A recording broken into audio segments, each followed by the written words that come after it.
អ្នកនាំពាក្យក្រសួងព័ត៌មានបញ្ជាក់ថាករណីកញ្ញាស៊ីធីអ៊ីសាស៊ីរីកាសញ្ជាតិសង្ហបុរីគ្មានការពាក់ព័ន្ធនឹងការជួញដូរមនុស្សឬបទល្មើសឆបោកណាមួយកើតឡើងដោយការរាយការណ៍របស់ស្ថាប័នព័ត៌មានអន្តរជាតិ Channel New Asia នោះឡើយការពិតសម័យខ្លួនមកកម្ពុជាដោយស្ម័គ្រចិត្តដើម្បីដោះស្រាយវិបត្តិផ្លូវចិត្តនិងបញ្ហាសម្ពាធគ្រួសារផ្ទាល់ខ្លួន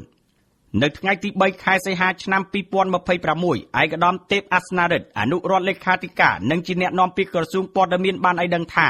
ផ្អែកលើលទ្ធផលផ្លូវការនៃកិច្ចប្រតិបត្តិការយ៉ាងយកចិត្តទុកដាក់និងរហ័សទាន់ពេលវេលារបស់អាជ្ញាធរមានសមត្ថកិច្ចកម្ពុជាករណីកញ្ញាស៊ីធីអ៊ីសាស៊ីរីកាសញ្ជាតិសង្ហបុរីត្រូវបានដោះស្រាយនិងបញ្ជាក់យ៉ាងច្បាស់លាស់ថាគ្មានទេការពាក់ព័ន្ធនឹងករណីការជួញដូរមនុស្សនិងពុំមានករណីបទល្មើសឆបោកណាមួយកើតឡើងដោយការរាយការណ៍របស់ស្ថាប័នព័ត៌មានអន្តរជាតិ Channel New Asia នោះឡើយការពិតគឺថាសម័យខ្លួនបានធ្វើដំណើរមកកាន់ប្រទេសកម្ពុជាដោយស្ម័គ្រចិត្តដើម្បីដោះស្រាយវិបត្តិផ្លូវចិត្តនិងបញ្ហាសម្ពាធគ្រួសារផ្ទាល់ខ្លួនក្រៅពីរបាយការណ៍ច្បាស់ការរបស់សមត្ថកិច្ចកម្ពុជាសម័យខ្លួនតាមរយៈសារវីដេអូបានអះអាងច្បាស់ថាគ្មាននរណាម្នាក់បង្ខិតបង្ខំលួងលោមឬប៉ះពាល់ដល់សុវត្ថិភាពរបស់នាងឡើយចាប់តាំងពីពេលដែលនាងបានមកដល់ប្រទេសកម្ពុជា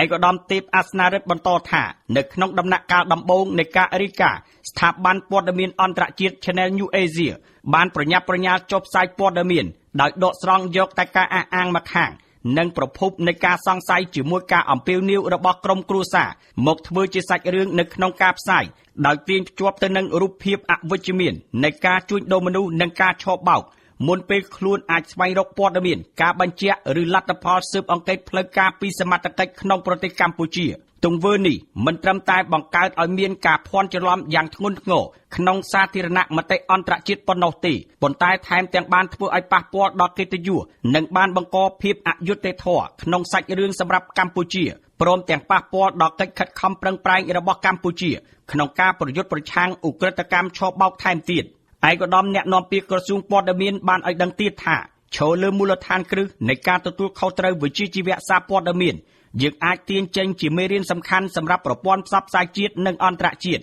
ក្នុងការរាយការណ៍ព័ត៌មានដោយទទួលខុសត្រូវខ្ពស់និងអនុលោមស្របតាមនិយមវិជ្ជាជីវៈនិងក្រមសីលធម៌ដូចខាងក្រោម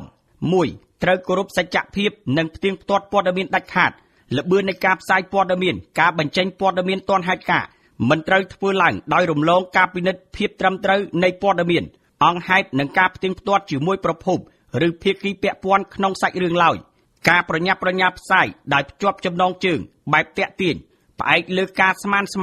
ឬការសន្និដ្ឋានលឿនជ្រុលឬយោងតាមការថ្លែងសារបញ្ចេញអារម្មណ៍ពីប្រភពបណ្ដាញសង្គមដែលខ្វះតុល្យភាពព័ត៌មានគឺជាការបំពានយ៉ាងធ្ងន់ធ្ងរលើគោលការណ៍គ្រឹះនៃសារព័ត៌មាន CNA បានជ្រើសរើសល្បឿនជាជាងសច្ចភាពគឺជាការបំពានគោលការណ៍គ្រឹះនៃការផ្ទៀងផ្ទាត់ម៉ត់ចត់សិនមុនផ្សាយហើយវាស្មើនឹងការប្រឌិតព័ត៌មាននាំឲ្យបាត់តម្លៃវិជ្ជាជីវៈ 2. ត្រូវប្រកាន់ខ្ជាប់នៅការធ្វើតុល្យភាពព័ត៌មានរាល់ការរាយការណ៍អំពីបទល្មើសសន្តិសុខឆ្លងដែនអង្គភាពសារព័ត៌មានកាតព្វកិច្ចក្នុងការស្វែងរកការបំភ្លឺសេចក្តីថ្លែងការណ៍ផ្លូវការឬការបញ្ជាក់ពីអាជ្ញាធរមានសមត្ថកិច្ចនៃប្រទេសពាក់ព័ន្ធហើយក្នុងករណីខាងលើគឺសមត្ថកិច្ចកម្ពុជា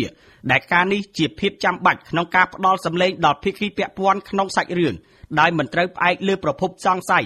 ឬព័ត៌មានមិនច្បាស់ការផ្អែកតែលើការសន្មតតែពីសម្លេងម្ខាងឡើយ 3. ត្រូវមានការទទួលខុសត្រូវវិជ្ជាជីវៈខ្ពស់បើទោះបីជា CNA ហាក់បានធ្វើបច្ចុប្បន្នភាពលើអត្ថបទរបស់ខ្លួនបន្ទាប់ពីមានការបំភ្លឺពីកម្ពុជាក៏ដោយសូមទទូចឲ្យស្ថាប័នសារព័ត៌មានអន្តរជាតិនេះត្រូវមានស្មារតីទទួលខុសត្រូវខ្ពស់ក្នុងការផ្សព្វផ្សាយព័ត៌មានពិតដោយធ្វើការកែតម្រូវជាសាធារណៈវិញឲ្យស្មើនឹងទំហំនៃការផ្សាយព័ត៌មានដំបូងបែបដាក់ការសង្ស័យដែលបង្កផលអវិជ្ជមានដល់កិត្តិយសប្រទេសដើម្បីជំរះមន្ទិលសាធារណជនផ្ដល់យុត្តិធម៌និងស្ដារកេរ្តិ៍ឈ្មោះប្រទេសកម្ពុជាដែលរងផលប៉ះពាល់ 4. ត្រូវចូលរួមលើកកម្ពស់ការការពារសិទ្ធិឯកជនភាពករណីនេះគឺជារឿងរ៉ាវផ្ទាល់ខ្លួននិងបញ្ហាគ្រួសារសុទ្ធសាធដូច្នេះមិនគួរត្រូវបានប្រព័ន្ធផ្សព្វផ្សាយពិសេសអង្គភាពសារព័ត៌មានអន្តរជាតិដូច CNA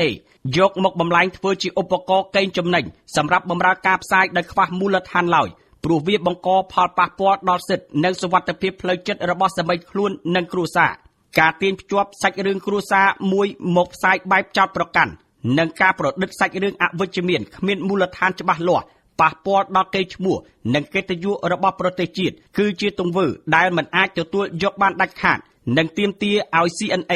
ចេញការទទួលខុសត្រូវកំហុសរបស់ខ្លួនតាមរយៈសំណេរដោយឡែកទង្វើបំពានគោលការណ៍គ្រឹះវិជ្ជាជីវៈមិនអាចត្រូវបានលុបលាងដោយការកែសម្រួលឬធ្វើបច្ចុប្បន្នភាពអត្ថបទដោយស្ងាត់ៗនោះទេឯកឧត្តមទេពអាសនារិទ្ធក៏បានអំពាវនាវស្ថាប័នព័ត៌មានទាំងអស់ត្រូវមានស្មារតីទទួលខុសត្រូវខ្ពស់លើកកម្ពស់អរិយាប័ត្រនិងកាតព្វកិច្ចវិជ្ជាជីវៈក្នុងការរាយការណ៍ព័ត៌មានដោយគោរពក្រមសីលធម៌តម្កល់សច្ចភាពនិងក្រមសីលធម៌សារព័ត៌មានជាស្នូលទន្ទឹមគ្នានឹងការគោរពអធិបតេយ្យភាពព័ត៌មានរបស់ប្រទេសជាតិដទៃ